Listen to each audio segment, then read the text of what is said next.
ভগবানের প্রসাদ পেতে হলে অনেকে বলে কি এই দিকে মুখ করে বসতে নাই, ওই দিকে মুখ করে বসতে নাই, ওই দিকে মুখ করে খেতে নাই।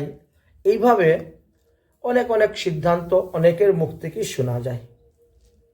কিন্তু হরিভক্তি বিলাস থেকে আমরা কিছু সিদ্ধান্ত তুলে ধরেছি।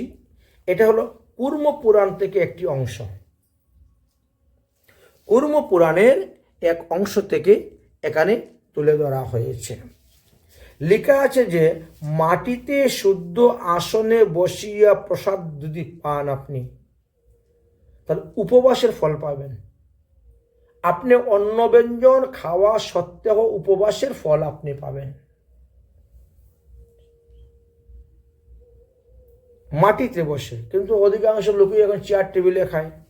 কোমরে ব্যথা, হাঁটু ব্যথা, পা গুটিয়ে বসতে পারে না। আমরা যেমন সুখাসনে বসি বা পদ্মাসনে বসি বা অর্ধ পদ্মাসনে বসি, তো এইভাবে সবাই পারে না, এই জন্য চেয়ার টেবিলে খায়। কিন্তু মাটিতে শুদ্ধ আসনে বসে যদি আপনি প্রসাদ পান, তাহলে যে উপকারটা হবে সেটা চেয়ার টেবিলে বসে হবে না। বলছেন সে অন্ন ব্যঞ্জন খাওয়া সত্ত্বেও উপবাসের ফল পাচ্ছে, 1 নম্বর। 2 নম্বর, ভগবানের প্রসাদ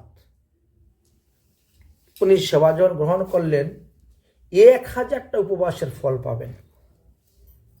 ভগবানকে নিবেদন করে যে প্রসাদ গ্রহণ করা হয়, এতে কি হয়, 1000টি উপবাসের ফল পাওয়া যায়।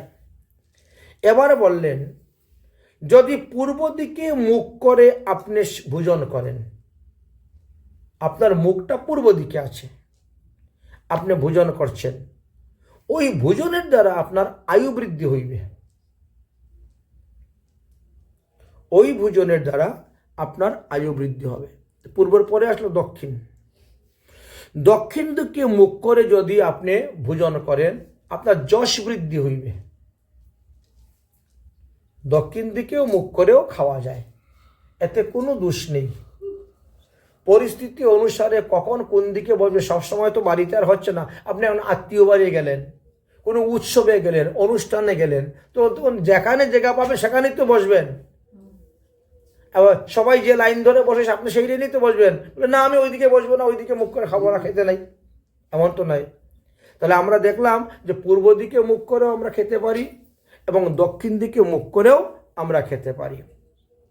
দক্ষিণ দিকে মুখ করে খেলে কি হবে, যশ বৃদ্ধি হবে।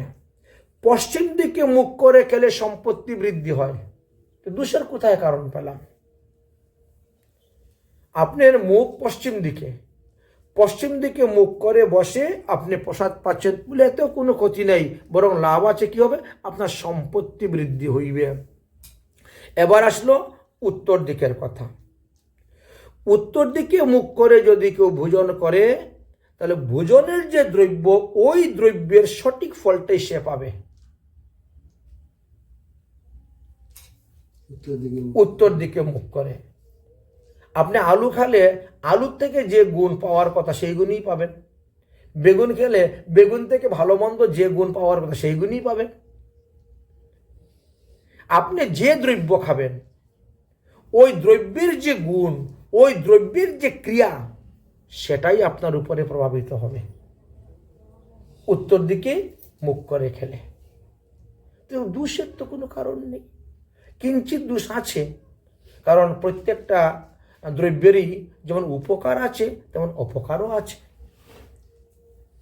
এখানে সামান্য একটু দেখা যায়, যেমন উপকার আছে তেমন অপকার আছে। তাহলে ভোজন কিন্তু আমরা চারিদিকে মুখ করেই খেতে পারি, এতে দোষের কোনো কারণই নেই। কিছু না কিছু লাভ আপনার হবেই হবে। কেউ যে বলে ওই দিকে মুখ করে খেতে নাই, ওই দিকে মুখ করে খেতে নাই, পেয়েছোটা কোথায়, কোন পুরাণে পেয়েছ?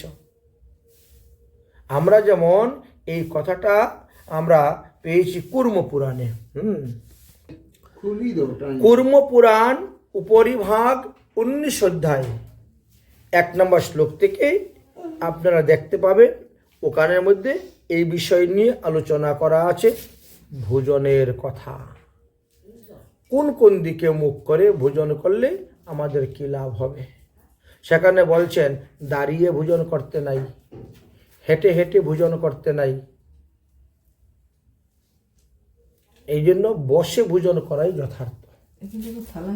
হ্যাঁ, আছে অনেকেই চেয়ারের মধ্যে বসছে, বাম হাতে থালা নিচে ডাইনার দিয়ে খেয়ে যাচ্ছে, দাঁড়িয়ে দাঁড়িয়ে টিভি দেখতেছে বা কথা বলতেছে, খেয়ে যাচ্ছে, কিন্তু ওভাবে খেলে পরে সেই ফল সে পাবে না। এই জন্য আমাদেরকে সবসময় শাস্ত্র দেখতে হবে, শাস্ত্র বিধান দেখতে হবে, শাস্ত্র বিধান দেখে মেনে যদি আমরা চলতে পারি তবেই তো আমাদের মঙ্গল, তোমাদের কল্যাণ, আমাদের লাভ। আমরা অবিধিপূর্বক কাজ করলে তো লাভ হবে না, বরং আরো আমাদের দেহের ক্ষতি, স্বাস্থ্যের ক্ষতি, অর্থ ব্যয়, সব দিকে অশুভ। শাস্ত্রবিধি মেনে চলতে পারলে সব দিকে শুভ। এই জন্য ভোজনেরও শুভাশুভ আছে। এই ভোজনের শুভাশুভটা নির্ণয় করে যদি ভোজন করা যায় তাহলে মঙ্গল হয়।